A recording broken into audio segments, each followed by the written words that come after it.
शुरू अल्लाह के नाम से जो बड़ा मेहरबान नहायत रहम वाला है। अस्सलामुअलैकुम।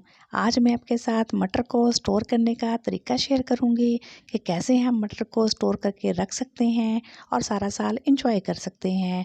आजकल मार्केट में खूब हरे भरे मटर आए हुए हैं जो कि 70 से 80 रुपये किलो मिलते हैं। तो मटर को स्टोर करने का यही सही टाइम है। तो मटर के दाने जो हैं मैं साफ़ कर लूँगी, इनमें से चुन-चुन के जो ख़राब दाने हैं वो निकाल लूँगी, ये हमें नहीं चाहिए। अगर हम ऐसा नहीं करेंगे तो हमारे सारे मटर ख़राब हो जाएँगे। तो मैंने ये 7 किलो मटर लिए हैं और इनको छील कर इनके दाने निकाल लिए हैं। अब चलते हैं नेक्स्ट प्रोसेस की तरफ। तो यहाँ पे मैंने एक बड़े बर्तन में पानी लिए हैं और पानी को उबाल लिया है। पानी को जब खूब अच्छे से उबाल आ जाए तो हम इसके अंदर मटर डाल देंगे और मटर डालने के साथ ही हम चूल्हे को बंद कर देंगे। मटर डालने के बाद इसके अंदर 1 टेबल स्पून नमक का डाल देंगे और साथ ही 4 टेबल स्पून चीनी डाल देंगे। चीनी डालने से ये होगा कि मटर का जो कलर है वो ख़राब नहीं होगा, बल्कि ऐसे ही फ्रेश रहेगा। नमक और चीनी डालने के बाद इसे मिक्स कर देंगे ताकि चीनी और नमक अच्छे से डिज़ोल्व हो जाए। तो अब जो ऊपर छोटे वाले दाने आए हुए हैं मटर के वो हम निकाल लेंगे, क्योंकि छोटे दाने जो हैं ये जल्दी ख़राब हो जाते हैं, तो ये बाकी मटर को भी ख़राब कर देंगे। तो इसीलिए हम जो इसमें छोटे दाने हैं वो सारे निकाल देंगे और बस 1 से 2 सेकंड के लिए हमने मटर को गर्म पानी के अंदर रखना है। इसके बाद हमने इनको निकाल देना है। एक बड़े पतीले में ठंडा पानी ले लिया है, आप नॉर्मल टैप वाटर ले लें या फिर आइस क्यूब भी डाल सकते हैं। सारे मटर इसके अंदर से निकाल के हम ठंडे पानी के अंदर ऐड कर लेंगे। मटर को गर्म पानी से निकाल के ठंडे पानी में डालना इसलिए ज़रूरी है कि मटर की कुकिंग जो है वो रुक सके। अगर हम मटर को ऐसे ही स्ट्रेनर में डाल देंगे तो मटर क्योंकि गर्म होंगे तो वो अंदर तक कुक हो जाएंगे, जो कि हमें नहीं करने।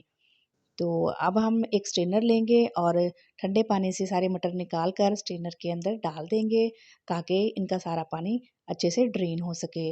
जब इनका पानी ड्रेन हो जाए तो इसे खुले बर्तन में डालकर हम पंखे के नीचे ऐसे भी सुखा सकते हैं, या फिर दूसरा तरीका ये है कि कोई साफ़ कपड़ा लेकर उसके ऊपर अच्छे से मटर को फैला लें और इनको पंखे के नीचे रख दें, या फिर कोई साफ़ कपड़ा लेकर इसको ऊपर से हल्का-हल्का प्रेस करके इसका सारा पानी जो है वो साफ़ कर दें। मटर के अंदर नमी बिल्कुल नहीं होनी चाहिए और ये काम बिल्कुल भी मुश्किल नहीं है।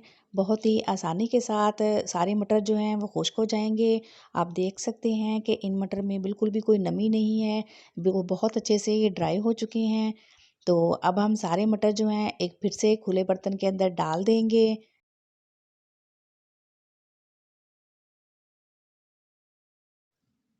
तो ये देख सकते हैं आप कि मटर जो हैं बहुत अच्छे से खुश्क हो चुके हैं, इनमें कोई नमी बाकी नहीं है। मैंने बस थोड़ी देर के लिए ही इनको पंखे के नीचे फैलाया था।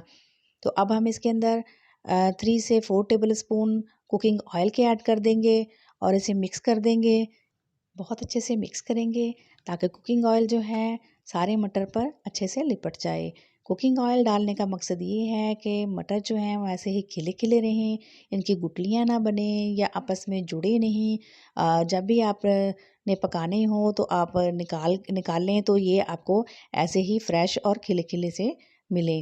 आगे रमज़ान शरीफ आ रहा है तो आप ये मटर समोसे में यूज़ कर सकते हैं, रोल बना सकते हैं इनसे, मटर पुलाव बना सकते हैं या फिर कोई सालन भी बना सकते हैं। तो अब इनकी पैकिंग कर लेते हैं। तो इनकी पैकिंग के लिए मेरे पास ये ज़िप-लॉक बैग हैं, ये डिफ़रेंट साइज़ में मिलते हैं, तो मेरे पास 3 साइज़ वाले बैग हैं। तो अपनी फैमिली के हिसाब से इसकी पैकिंग कर लेंगे कि जितने आपको चाहिए होंगे, बड़ा पैकेट बना लें या छोटा पैकेट बना लें, जितने आपको एक टाइम में चाहिए होंगे आप उस हिसाब से पैकेट बना के रख सकते हैं। तो मैं यहाँ पे छोटे वाले पैकेट बना रही हूँ। तो आप अपनी फैमिली के हिसाब से जितनी आपको ज़रूरत हो आप उस हिसाब से पैकेट बना लें और पकाने से थोड़ी देर पहले आप इसको निकाल के बाहर रख दें और इसको एंजॉय करें। तो ये देखिए जी, मैंने 2 कप मटर इसके अंदर भर लिए हैं और ऊपर से मैं बैग को सील कर दूँगी। तो हमारे फ्रोज़न मटर जो हैं वो रेडी हैं फ्रीज़ होने के लिए। आपने मटर को फ्रिज में नहीं रखना, बल्कि इनको फ्रीज़र के अंदर रखना है। मैं ऐसे ही सारे पैकेट्स जो हैं मटर के बना लूँगी। अगर आपको रेसिपी अच्छी लगे तो लाइक कर दें, सब्सक्राइब करके चैनल को ज़रूर सपोर्ट किया करें। अपने दोस्तों और फैमिली मेम्बर्स के साथ भी ज़रूर शेयर किया करें। बेल आइकन को प्रेस करके ऑल पे क्लिक कर दें ताकि मेरी हर आने वाली नई वीडियो का नोटिफिकेशन आपको मिल सके।